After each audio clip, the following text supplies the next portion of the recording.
Hi, Jonathan. I'm Jessica. I'm so glad to meet you. I am your psychiatric mental health nurse practitioner, and thanks so much for meeting with me today. I know that this is court ordered and that it might feel awkward being here. I want you to know that this is your safe space. Nothing you share here will be judged. So, how are you feeling being here today? Honestly, I don't think I need to be here. I drink a lot, like a six pack and even 7 shots a day, but in advertising, that's just how we operate. We drink with clients, it loosens us up. Okay, I see. It sounds like drinking is a part of your professional culture, something that everyone does to cope or connect. Thank you for being so honest and upfront about that. That takes honesty and courage. So before we continue, I just want to share briefly how I approach these conversations. I would like to explain that motivational interviewing is guided by 4 key principles. Partnership, which is you and I are always on the same team. Acceptance, I respect your perspective and your choices. Compassion, I genuinely care about your well-being. And evocation, so my job is to help you discover your own reasons to consider change. This isn't about telling you what to do. It's about working collaboratively together and honoring your autonomy. You shared what's happening at your work. You also mentioned that this is your second DUI. I would like to understand how all of that fits together for you. Is it okay if we explore that a little bit more? Yeah, I got pulled over again, and honestly, it cost me money and gave me a lot of stress, but I still don't think there's anything wrong with it. It's just kind of what we do. Okay, so it sounds like that on one hand, drinking is helping you cope with your job, but on the other hand, it's led to some legal trouble. So that feels like a tension worth exploring. So, what's the part of the DUI that bothered you the most?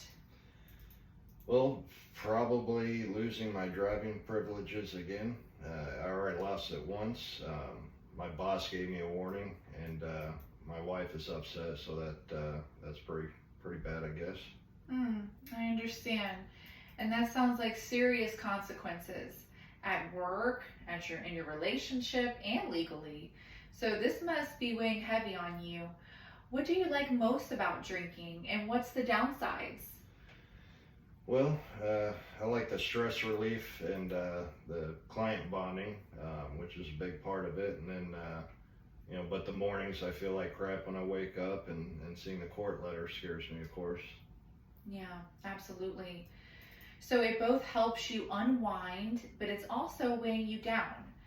If nothing changed over the next year, how would you feel? Well, I'd probably feel a little burned out, maybe worse with DUIs, or maybe lose my job. I'd feel out of control. I understand. So that scares you. So what would you like your mornings or your sense of control to look like? Well, I'd like waking up clear-headed for a change and not have to worry about legal stuff. Okay. So that clarity and peace sounds super important to you. If you decided to experiment a little, what's one small step that feels doable with changing your drinking habits? And probably making, skip the vodka or on weekend nights and stick to like maybe 2 beers when I do go out. Right, okay. That's definitely a strong first step. On a scale of 1 to 10, how confident do you feel about doing that? I'd probably say maybe 6. Okay, a 6 is really great. Now, I want to know what might move that scale up to maybe a 7 or an 8 for you. I don't know, maybe if I had like a replacement, like, fizzly, like sparkling water with a client, or, reminder to stop at 2 beers, I feel like, I think I'd feel more sure about it. Absolutely. That's a really excellent idea. So here's what we can do. So the plan can be no vodka on weekends, 2 beers max, and we can try your wonderful idea of the water or seltzer when client events come up. If you want support or notice things changing, we can check in next week. Does that sound good? Yeah, that sounds good. I could probably do that. Wonderful, wonderful. Thanks so much again, Jonathan, for just opening up and sharing so honestly and being willing to change. You've taken that first step by exploring what works for you, not anyone else's ideas. We're going to stay in touch and we'll see how it's going. We can adjust as needed, and I'll be seeing you next week at your follow-up appointment. Do you have any questions for me? No, I don't. That sounds good. I'll see you next week. Wonderful. Thanks so much. It was great meeting you. All right, very well.